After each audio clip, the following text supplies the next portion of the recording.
Ibu dan Bapak, kali ini kita akan mempelajari bagaimana percakapan coaching saat digunakan sebagai proses kalibrasi.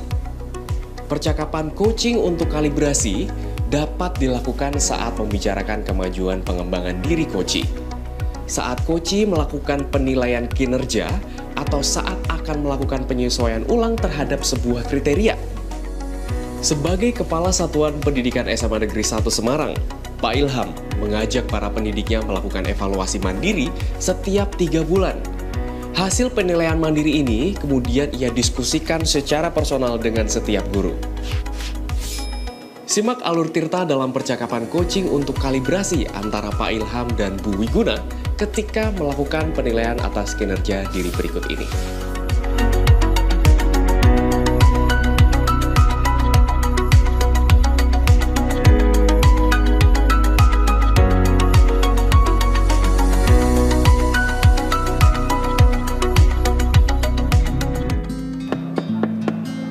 Selamat pagi, Bu Wiguna. Pak Ilham. Selamat pagi, Pak. Bu Wiguna bisa minta waktunya sebentar? Bisa, Pak. Bu Wiguna, apakah siang ini kita bisa mendiskusikan hasil penilaian diri kemarin yang Ibu buat? Oh, sekarang giliran saya ya, Pak? Ya, betul. Boleh, Pak. Nanti pulang sekolah, saya ke kantor Bapak. Terima kasih ya, Bu. Selamat memulai pembelajaran di kelas. Ya, terima kasih, Pak.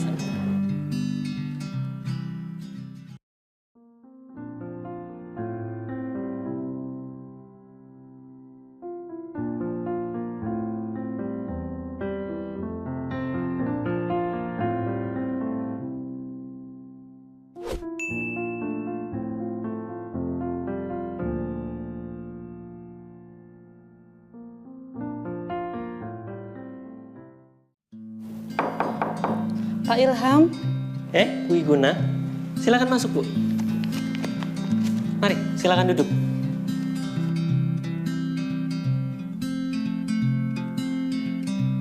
Nah, Bu Wiguna, ini lembar penilaian kinerja diri yang minggu lalu Ibu isi secara mandiri.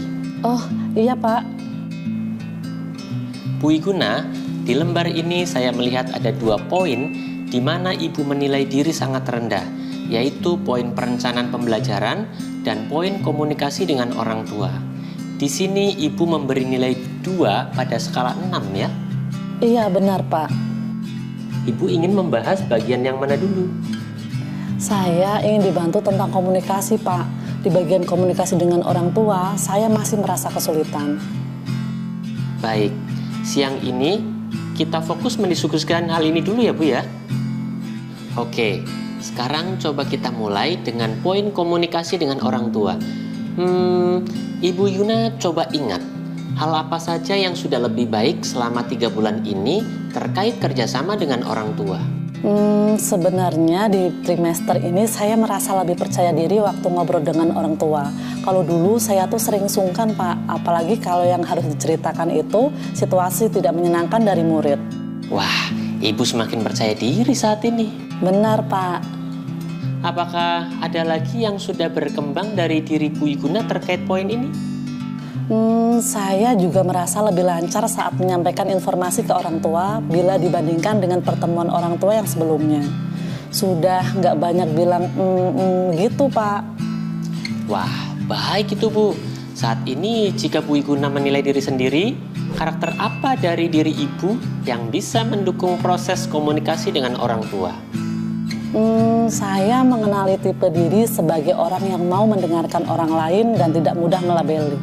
Menurut saya, ini berguna saat sedang berdiskusi dengan orang tua. Saya jadi objektif saat mendengarkan cerita yang sedang disampaikan. Lalu, saya nggak tahu sih ini termasuk karakter yang bisa mendukung atau tidak, tapi saya punya keyakinan bahwa orang tua itu pihak penting yang harus terlibat dalam proses pendidikan anak.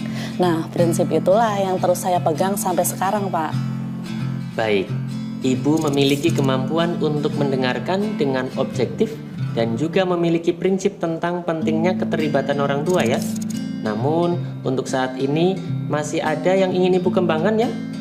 Benar, Pak. Saya tetap merasa harus mengembangkan diri. Selama ini, saya merasa lebih percaya diri bila diskusi personal dengan orang tua, Pak. Tetapi saya masih grogi kalau harus menghadapi orang tua dalam forum seperti pertemuan orang tua. Jadinya tidak luas begitu Pak, apalagi kalau ada pertanyaan bertubi-tubi. Wah, saya panik Pak, jadi tidak bisa berpikir. Itu terjadi di pertemuan orang tua awal semester 2 ini Pak. Saya tidak bisa menjawab beberapa pertanyaan orang tua. Begitu ya Bu. Bu Iguna kesulitan saat berbicara di depan forum ya? Benar Pak, saya masih perlu memperbaiki hal ini.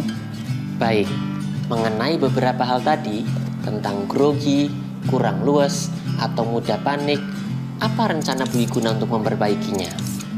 Sepertinya saya butuh persiapan lebih matang untuk pertemuan orang tua yang bentuknya forum Pak. Itu bisa membantu mengurangi rasa grogi untuk bicara di depan forum. Itu ide yang baik Bu. Apa hal-hal spesifik yang bisa Ibu lakukan sebagai bentuk mempersiapkan diri sebelum forum itu?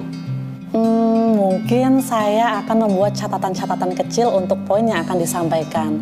Lalu sepertinya saya butuh untuk latihan presentasi Pak. Nanti saya coba aturkan waktu untuk berlatih dulu beberapa hari sebelum pertemuan ya Pak. Itu juga ide yang baik sekali Bu. Catatan kecil dan presentasi ya. Saya yakin ini akan makin menumbuhkan rasa percaya diri Bu Iguna. Lalu bagaimana soal rasa paniknya Bu? Terima kasih banyak Pak. Untuk rasa panik bagaimana ya? Sebenarnya saya bisa membuat prediksi pertanyaan orang tua ya Pak. Lalu saya bisa berdiskusi dulu dengan rekan-rekan atau dengan Bapak bila ada prediksi pertanyaan yang saya kurang yakin dengan jawabannya. Itu strategi yang menarik Bu. Benar, nanti Ibu dapat juga berdiskusi dengan saya untuk menyusun prediksi pertanyaan. Wah, terima kasih sekali ya Pak. Saya jadi semangat untuk mempraktikannya. Baik, dari diskusi kita, kira-kira apa kesimpulan untuk poin komunikasi dengan orang tua Bu Iguna? Saya akan tetap melakukan pertemuan individu orang tua secara rutin untuk lebih mengenali tipe dan karakter masing-masing. Sedangkan untuk forum pertemuan keseluruhan orang tua yang berikutnya, saya akan melakukan beberapa hal spesifik sebagai persiapan. Apa ada peran khusus saya atau rekan-rekan yang lain yang Ibu butuhkan dalam strategi ini barangkali Bu? Terima kasih dukungannya Pak. Mungkin nanti saya akan butuh diskusi lebih lanjut dalam persiapan forum pertemuan orang tua. Oh, tentu boleh sekali Bu. Saya siap membantu. Setiap pendidik berhak mengetahui apa yang sudah baik dari dirinya. Setiap pendidik juga berhak mengetahui hal apa yang perlu dikembangkan untuk menjadi versi terbaik dirinya.